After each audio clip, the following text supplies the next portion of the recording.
Hello everyone, we are from the group 3 and Torin Lole and Dennis Rofian Prasetya Prasama. We're going to talk about the GM Bailout.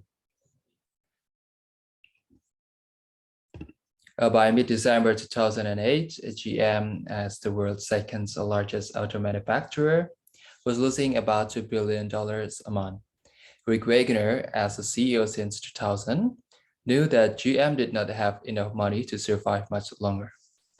The year 2008, GM's 100th anniversary, was turning out to be its worst ever.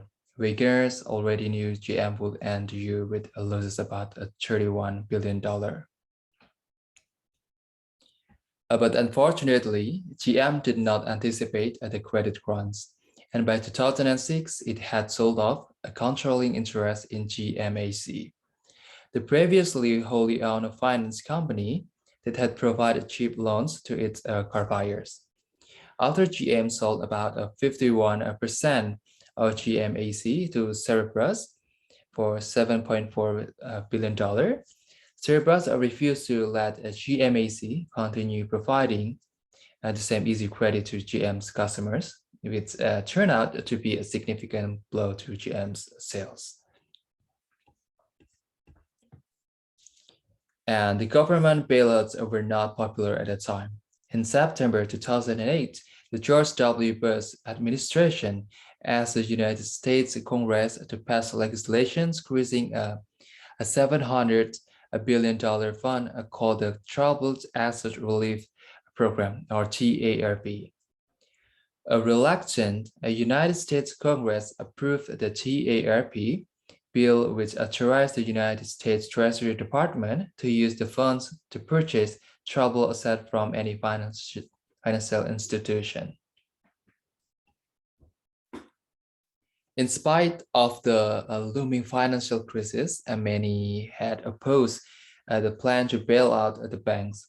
100 leading economic scientists a letter to the United States Congress that said lack of fairness was a fatal pitfall of the plan because it was a subsidy investor at taxpayer expense. Investor who took a risk to earn profits must also bear the losses, calling the bank bailout socialism for the rich. The Nobel Prize winning economist Joseph Stiglitz wrote this new form of ersatz capitalism in which losses are socialized and profits privatized is doomed to failure. Incentives are distorted and there's no market discipline.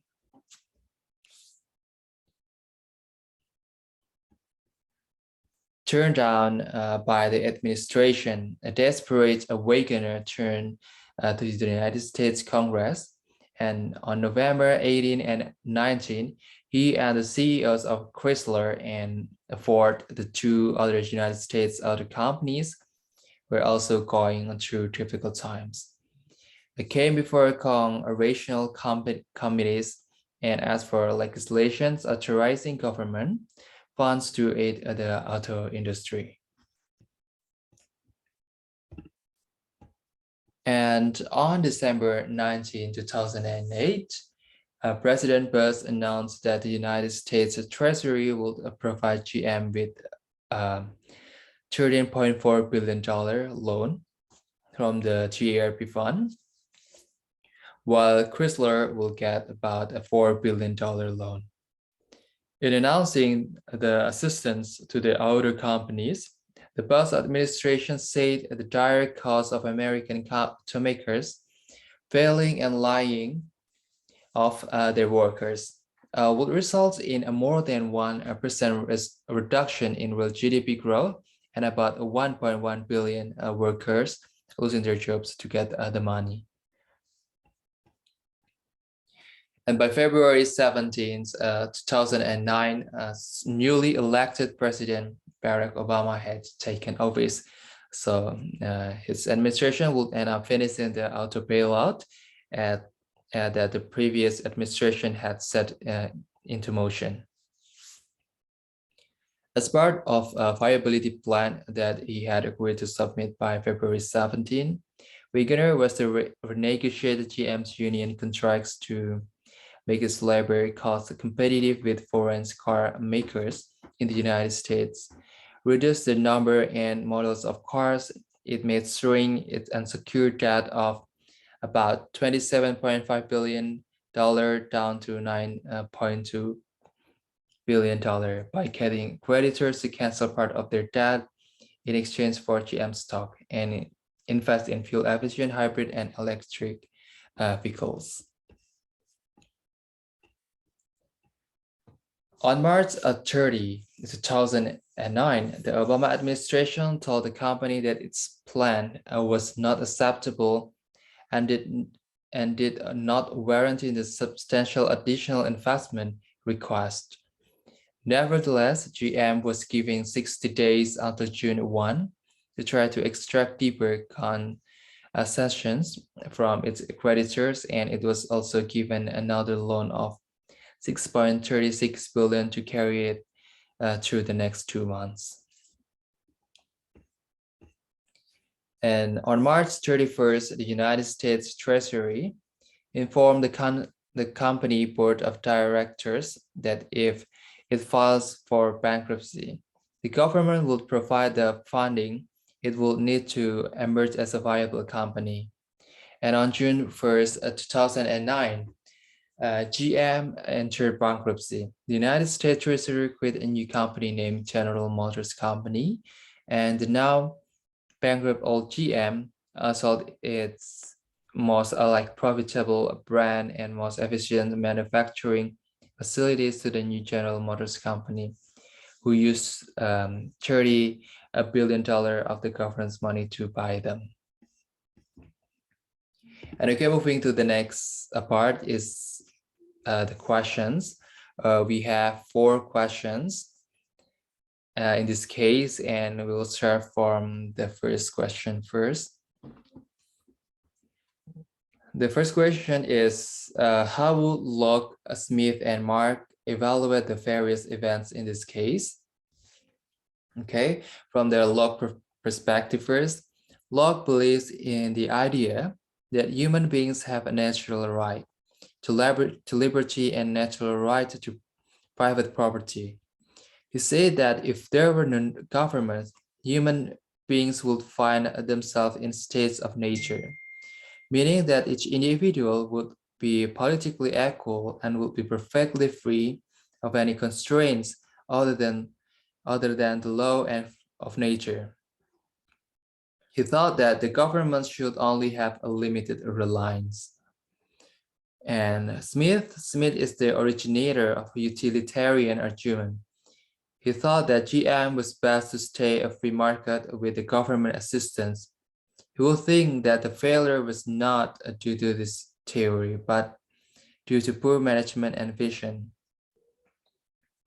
Mark might think that failure was due to privatizations and capitalism because the government stepped in and owned partially the companies.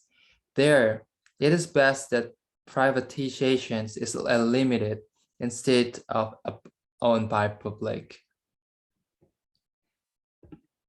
And moving to the question number 2, explain the ideologies implied by the statements of the letter to the United States Congress signed by 100 leading economists, Joseph Stiglitz, Bob Corker, the Republican resolution on the bailouts, Robert Hicks, and Michael Winter.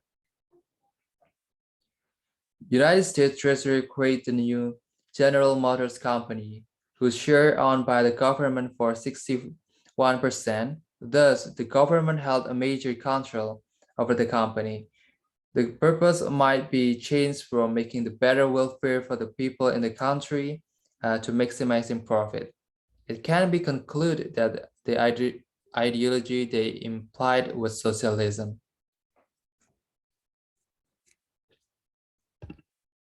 And the question number 3, in your view, should the GM bailout have been done? Explain why or why not, and was the bailout ethical in terms of utilitarianism, justice, right, and caring? And from the utilitarian perspective, which all about cost and benefits, GM Bailout has more benefits or advantage. For as stated before, created jobs that save economic from harm, utilize human research. The cost or disadvantage is losing bailout money. Compared to not implement the bailout strategy, it in turn saves taxpayer from paying more, and the money can be used in other sector, but there will be like employment more and the tax revenue of the government will be reduced. And which also could lead to social problems as well. And therefore, according to this view, GM ballots should have been done.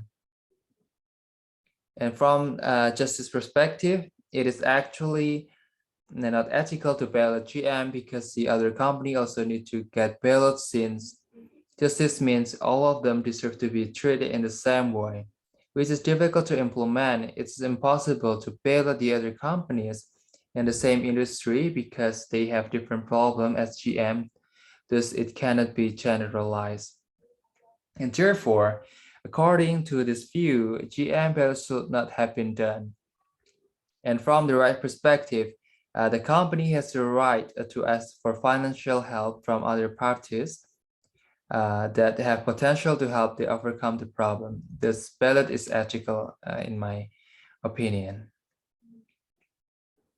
And from carrying perspective, ballot is ethical because it prevents GM from a bankruptcy. All parties that are related to GM get benefit from it, such as more job fields, which society is benefit from it, and the government where tax is increased from the employee salary. Moving to the last question. In your judgment, was it good or bad for the government to take ownership of 61% of GM? Explain why or why not in terms of theory is of Locke, Smith, and Mark. I think it is wise to say that it's better for the government to take 61% of GM, which make the government take the most control over the company. Because with the government intervention, it could avoid free market monopoly, which means that the government holds highly as a regulator of the market.